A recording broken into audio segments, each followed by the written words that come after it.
여호수아 7장입니다.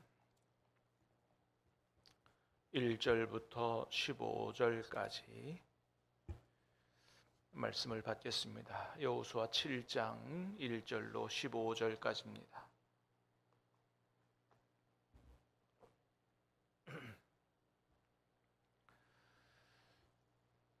이스라엘 자손들이 온전히 바친 물건으로 말미암아 범죄하였으니 이는 유다 지파 세라의 증손 삽디의 손자 갈미의 아들 아간이 온전히 바친 물건을 가졌음이라.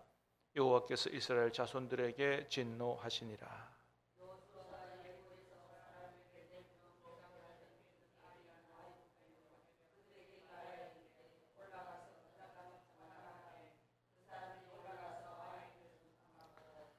여호수아에게로 돌아와 그에게 이르되 백성을 다 올라가게 하지 말고 이 3,000명만 올라가서 아이를 치게 하소서. 그들은 소수이니 모든 백성을 그리로 보내어 수고롭게 하지 마소서 하므로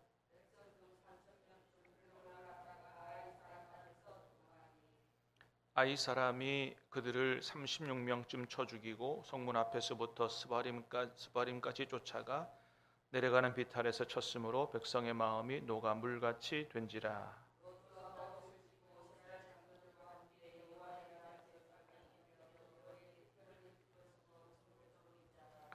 이르되 슬프도소이다. 주 여호와여 어찌하여 이 백성을 인도하여 요단을 건너가게 하시고 우리를 아모리 사람의 손에 넘겨 멸망시키려 하셨나이까? 우리가 요단 저쪽을 만족하게 여겨 거주하였다면 좋을 뻔하였나이다.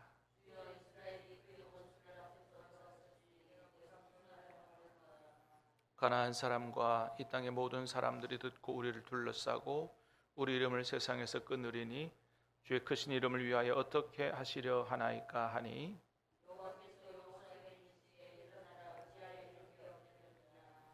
이스라엘이 범죄하여 내가 그들에게 명령한 나의 언약을 어겼으며 또한 그들이 온전히 바친 물건을 가져가고 도둑질하며 속이고 그것을 그들의 물건들 가운데 두었느니라.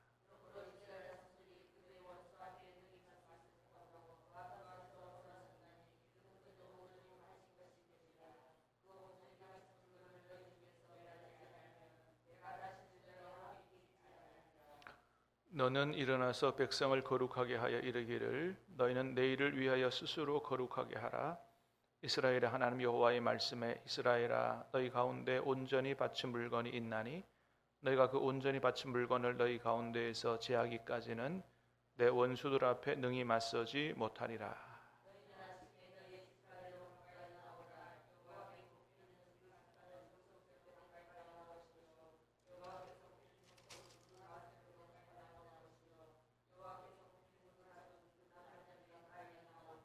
같이 읽습니다. 온전히 바친 물건을 가진 자로 뽑힌 자를 불사르되 그와 그의 모든 소유를 그리하라. 이는 여호와의 언약을 어기고 이스라엘 가운데에서 망령된 일을 행하였음이라 하셨다 하라. 아멘. 자, 오늘 말씀은 이제 아이성에서의 참패에 관한 내용을 우리에게 보여주는 그런 말씀입니다. 자, 여리고 성을 정복하는 데 있어서는 큰 승리를 거두었는데 여리고 성보다 한참 작은 아이성과의 전투에서 아주 참패하는 이런 안타까운 모습을 보게 되지요. 7장 1절을 시작하면서 원인을 먼저 하나님이 총론적으로 말씀을 하세요. 1절을 봅니다. 시작. 이스라엘 자손들이 온전히 바친 물건으로 말미암아 범죄하였으니 삽디의 손자 갈미의 아들 아간이 온전히 바친 물건을 가졌음이라. 여호와께서 이스라엘 자손들에게 진노하시니라. 아멘. 자, 아이성과의 전투에서 아이성이 여리고 성보다 훨씬 작은 성임에도 불구하고 패배하고 실패한 이유가 뭐라고요? 범죄 때문이다, 그죠? 누구의 범죄? 아간의 범죄 때문이다. 하나님께 바쳐야 될 물건을 일부를 훔쳤다. 한마디로 말하면 범죄 때문이라고 말씀을 하세요. 자, 그런데 이것이 아이성 참패의 1차적인 원인이지만 다른 문제도 있었다라고 하는 겁니다. 아이성 참패에 다른 문제가 있다면 뭐냐 하면 2절에서 5절 본문에 보면 그래요. 2절에서 5절 시작. 여호수아가 여리고에서 사람을 베델 동쪽 베다웬 곁에 있는 아이로 보내며 그들에게 말하여 이르되 정탐하라 하매 그 사람들이 올라가서 아이를 정탐하고 여호수아에게로 돌아와 그에게 이르되 백성을 다 올라가게 하지 말고 2-3천 명만 올라가서 아이를 치게 하소서. 그들은 소수이니 모든 백성을 그리로 보내어 수고롭게 하지 마소서 하므로 백성 중에 3,000명만 그리로 올라갔다가 아야삽에 도망하니 아이 사람이 그들을 36명쯤 쳐 죽이고 성문 앞에서부터 스바림까지 쫓아가 내려가는 비탈에서 쳤으므로 백성의 마음이 녹아 물같이 된지라. 아멘. 자, 여러분, 아이성 전투를 실행하면서 어떻게 했다 그래요? 2절에 보니까 여호수아가 정탐꾼들을 아이성으로 보냈다. 그죠? 3절에 보니까 정탐꾼들이 돌아와서 보고해요. 뭐라 그럽니까? 2-3천 명만 올라가서 치면 되겠습니다. 이 성은 소수다. 작은 성이니 모든 백성을 다 그렇게 보내서 할 필요가 없을 것 같습니다. 그래서 그 정탐꾼의 보고를 듣고 2,000명보다는 그래도 좀 넉넉히 3,000명 보냈는데 실패했다. 그런 거죠. 여러분, 여리고성 정복이 어떻게 이루어졌죠? 하나님의 말씀에 온전히 순종함으로 이루어졌잖아요. 아이성 전투에서는 그런 모습이 안 보인다는 겁니다. 하나님, 아이성 전투 어떻게 할까요? 물어보는 장면도 없어요. 하나님이 이렇게 하라고 말씀도 없고 거기에 순종하는 모습도 없어요. 아이성 전투는 어떻게 진행됐어요? 이제까지 이스라엘 백성들이 해오던 방식 중에 하나, 정탐꾼 보내고 정탐꾼 보고를 듣고 판단하고 행동으로 옮긴 거죠. 가데스 바네아에서 한번 실패했어요. 정탐꾼 보냈어요. 그죠? 예. 민수기에 보면 가데스 바네아에서 가나안 땅 정탐꾼을 보낼 때 하나님이 보낸 것처럼 돼 있지만 이건 하나님이 원하셔서 보낸 게 아니에요. 신명기 1장에 보면 이스라엘 백성들이 하나님 앞에 요구한 겁니다. 정탐꾼, 하나님이 올라가라, 나를 믿고 올라가라 그랬는데 정탐꾼 보내서 보고 올라가게 하소서 요청을 했어요. 그래서 정탐꾼을 보냈는데 12명 보냈는데 10명이 돌아와서 뭐라 그래요? 좋은 땅이긴 하지만 거기는 뭐 엄청난 요새가 있고 안악자손 뭐 거인들도 있고 그들이 우리가 보기에도 그들의 밥입니다. 뭐 이렇게 막 그죠? 메뚜기입니다. 뭐 이러면서 못 들어갑니다. 뭐 이렇게 했단 말이죠. 근데 정탐꾼들의 보고가 군사 전략적으로 보면 틀린 말은 아니잖아요. 요새도 있고 안악자손도 있고 힘의 대결 만들어는 이길 수 없다는 것을 정확히 판단을 한 겁니다. 단지 뭐를 생각하지 못했어요? 전능하신 하나님의 도우심을 생각하지 못한 그 믿음의 결여가 문제였거든요. 그렇습니다. 자, 여리고성 정복할 때도 먼저 정탐꾼을 보내잖아요. 나중에 하나님 말씀에 순종해서 이기긴 했지만 먼저 정탐꾼을 보내죠. 그러니까 자꾸 정탐꾼 보내는 어떤 이제 그런 방법을 자꾸 쓰는 거죠. 근데 아이성에서의 참패의 원인 중에 하나가 뭐라고요? 하나님 앞에 여쭤보고 하나님 말씀에 어떻게 하면 순종할까 이런 모습은 안 보이고 정탐꾼 보내서 정확히 파악하고 자기들의 힘으로 어떻게 이 성은 작은 성이니 한 2-3천 명 보내서 우리가 싸우면 되겠다. 하나님의 도우심과 하나님의 역사로 이기려고 생각 안 하고 자기들의 힘으로 그렇게 이겨보려고 했다가 참패를 겪게 됐다라고 하는 것입니다. 왜 이렇게 됐을까요? 아마도 여리고 성 전쟁에서의 큰 승리로 거기 승리에 너무 도취돼서 조금 영적 교만이 들어가지 않았나 생각이 돼요. 여리고 성 이긴 거는 전적으로 누구의 역사로? 하나님의 역사로 이긴 건데 착각에 빠진 것 같아요. 야, 우리가 이렇게 여리고 성도 정복했으니 아이성 정도는 우리 힘으로 얼마든지 가능하겠다, 이런 생각을 하게 된 거죠. 하나님의 도우심으로 승리했다라는 사실을 잠깐 놓쳐버린 것 같아요. 우리가 여리고 성도 정복했으니 아이성 정도는 얼마든지 이길 수 있다, 이런 영적 교만에 빠지게 된 것이죠. 여러분, 오늘 여호수아 7장에서 하나님 분명히 말씀하십니다. 절대로 그렇게 되면 안 된다라고 하는 것입니다. 여러분, 우리가 믿음이 좋다라고 하는 것은 어떤 큰 영적 체험을 한다든지, 하나님 앞에 어떤 큰 기도의 응답을 받아서 복을 받았다든지, 이런 것이 우리가 믿음이 좋다, 내지는 믿음이 크다라고 하는 잣대가 될 수가 없다는 것을 잘 알아야 됩니다. 저도 기도하다가 때로 환상도 보고, 큰 체험도 하고, 하나님의 음성도 듣고 또 큰 복도 받고 하지만, 그게 꼭 그런 어떤 하나님의 영적 체험이라든지 큰 축복이 꼭 우리의 믿음이 좋아서에 대한 하나님의 응답의 축복의 결과는 아닐 수도 있다. 우리는 여전히 하나님을 제대로 못 섬기고, 우리는 여전히 죄짓고 있지만 하나님이 우리를 긍휼히 여기셔서, 또한 하나님이 우리를 그런 가운데서도 믿음으로 세워가기 위하여 베푸신 은혜요, 축복일 수가 얼마든지 있다는 사실을 우리가 잘 알아야 됩니다.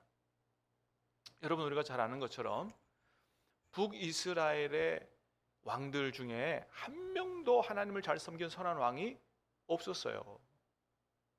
특별히 북이스라엘의 19명 왕 중에 가장 악한 왕은 아합 왕이라고 하는 사람이에요.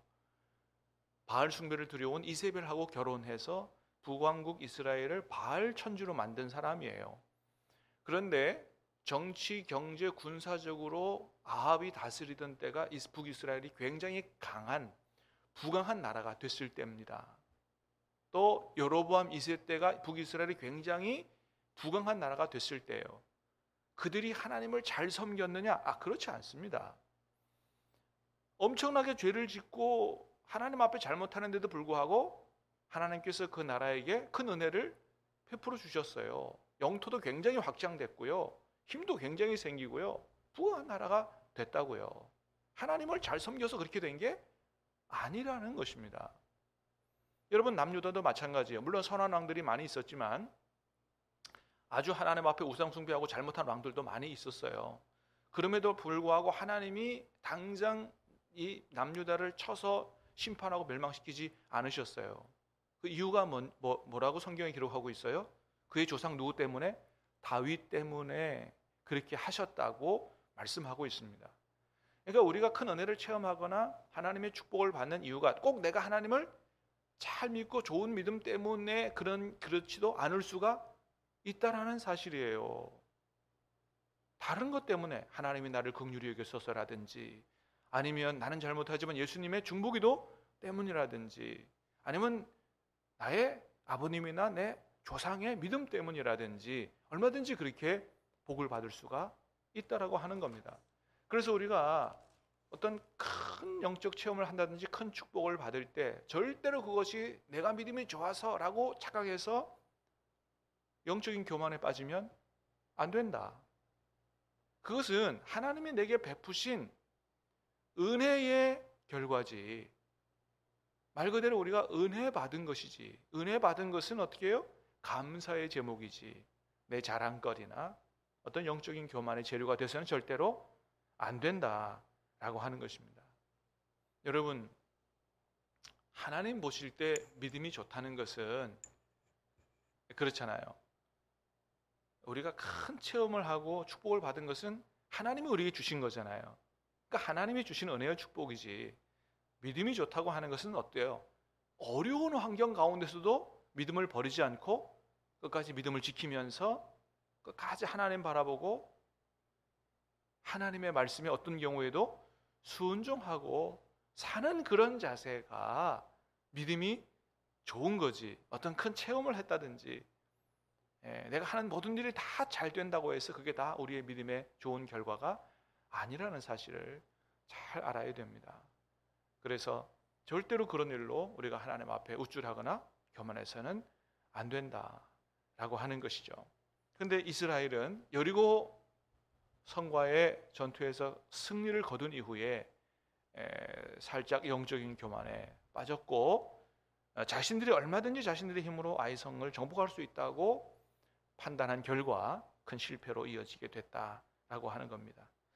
자, 이렇게 큰 실패를 겪었을 때 어떻게 해야 되느냐? 여러분, 우리도 그럴 수 있잖아요. 우리가 실패를 겪을 수가 있어요. 자, 그때 여호수아는 어떻게 했어요? 6절을 보니까 시작. 여호수아가 옷을 찢고 이스라엘 장로들과 함께 여호와의 궤 앞에서 땅에 엎드려 머리에 티끌을 뒤집어 쓰고 저물도록 있다가, 한마디로 말하면 여호수아가 어떻게 해요? 하나님 앞에 바짝 엎드렸다는 거예요. 바짝 엎드렸다. 티끌을 뒤집어 쓰고 저물도록 있다가 하나님 앞에 회개하는 마음을 가지고 늦게까지 저물도록 엎어져 있었다. 전적으로 하나님의 은혜를 구하는 그런 기도의 모습을 가지게 됐다라고 하는 거죠. 자, 하나님 앞에 그렇게 엎드려서 하나님 앞에 기도했더니 여러분, 하나님이 어떻게 하셨다 그래요? 하나님이 응답하셨다고 기록합니다. 자, 10절 11절 시작. 여호와께서 여호수아에게 이르시되 일어나라, 어찌하여 이렇게 엎드렸느냐? 이스라엘이 범죄하여 내가 그들에게 명령한 나의 언약을 어겼으며 또한 그들이 온전히 바친 물건을 가져가고 도둑질하며 소유의 그것을 그들의 물건들 가운데에 두었느니라. 아멘. 하나님 말씀하세요. 일어나라, 어찌하여 이렇게 엎드렸느냐? 그러면서 그 참패의 원인에 대해서 말씀해 주세요. 참패의 원인이 뭐라고요? 이스라엘이 범죄하여 나의 언약을 어겼으며 온전히 바친 물건을 가져가고 도둑질하며 속이고 그것을 그들의 물건들 가운데 두었다. 하나님의 것을 도둑질한 사람이 있었기 때문에 참패를 겪게 됐다고 실패의 원인에 대해서 말씀해 주십니다. 여러분, 하나님이 우리의 기도를 외면하지 않으시고 우리의 문제를 가지고 하나님 앞에 나아가면 응답하시고 하나님이 어디서 잘못됐는지를 알려주실 줄로 믿습니다. 깨닫게 하실 줄로 믿습니다. 거기서부터 문제 해결이 시작이 된다는 거죠. 예. 자, 12절에 보니까 해결 방법도 말씀해 주세요. 12절 시작. 그러므로 이스라엘 자손들이 그들의 원수 앞에 능히 맞서지 못하고 그 앞에서 돌아섰나니 이는 그들도 온전히 바친 것이 됨이라. 그 온전히 바친 물건을 너희 중에서 멸하지 아니하면 너희와 함께 있지 아니하리라. 한마디로 말하면 뭐예요? 그 범죄를 완전히 제거하라는 거예요. 너희 중에서 멸하지 아니하면, 그러니까 그 범죄에 관한 것들을 완전히 제거하지 아니하면 내가 너희를 돕지 않을 것이라고 말씀하세요. 자, 문제의 원인도 말씀해 주셨어요. 그리고 다시 회복하는 방법도 말씀을 해 주신 거예요. 여러분, 하나님 앞에 기도하면 문제가 해결되고 새롭게 일어서게 될, 회복되게 될 방안을 하나님께서 깨닫게 해 주실 줄로 믿습니다. 그렇습니다. 여러분, 그런 의미에서 기도가 얼마나 큰 축복이에요. 근데 사실 우리 뒤에서도 보겠지만 아간이 훔쳤던 것이 뭐 그렇게 큰 게 아니에요. 여러분, 21절에 보니까 뭘 훔쳤다 그랬어요? 내가 노력한 물건 중에 시날산의 아름다운 외투 한 벌, 그죠? 예, 이 시날산이라고 하는 것은 바벨론 지역을 얘기하고요. 아주 좋은 옷 한 벌이라는 거죠. 또 은 200세겔, 50세겔 되는 금덩이 하나.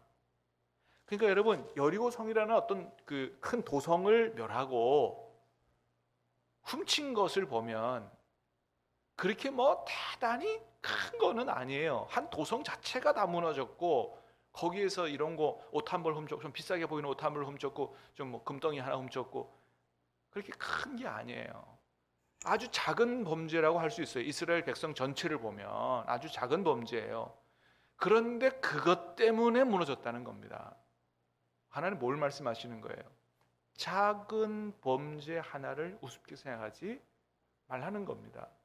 꼭 큰 죄를 지어야만 어떤 참패를 하는 게 아니라는 거예요.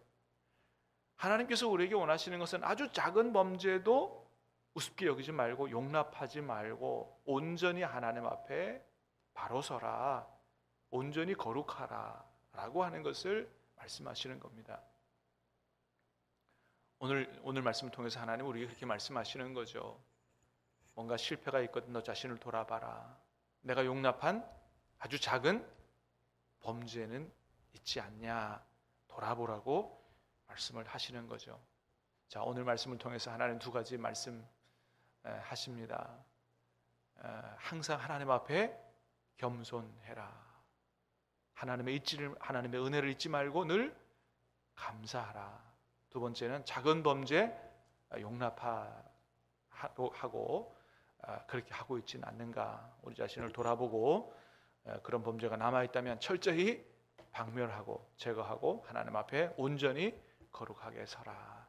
주신 말씀으로 받고 오늘 아침 하나님 앞에 우리를 새롭게 하는 은혜의 아침 될 수 있기를 주님의 이름으로 축복합니다. 기도하겠습니다.